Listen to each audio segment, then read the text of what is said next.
તેથી મુસલમાની રાજાએ એટલું કીધું કે તને દુઃખ પડે તો તારી સામુંડા આવે. તેથી હાથિયા કાંબલે એટલું કીધું મહારાજ એ તો ખરે ખબર્યું પડે સામુંડા આવે કે ન આવે. અને તેથી મુસલમાની રાજાના મોઢામાંથી હુકમ છૂટી ગયો કે જાવ અને ફાંસીના માસડે સડાવી દો. આજ મારે એની સામુંડ ને જોવી છે, એની સામુંડ કેવડી છે ને ક્યારે આવે છે એ મારે જોવું છે. જાવ અને ફાંસીના માસડે સડાવી દો. અને સાહેબ 5 મોડીએ બાંધ્યો એમ નામ સિપાહીઓ ઢહડીને ઉપાડ્યો.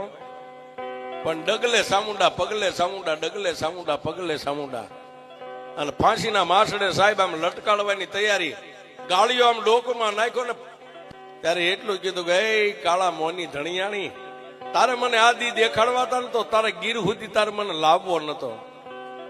કાં તો મારા બાપ હીરિયા કાંભલ્યાની કમાણી ખૂટી ગઈ, અને કાં તો સામુંડા આજ તો પગે પાંગળી બની ગઈ હોય.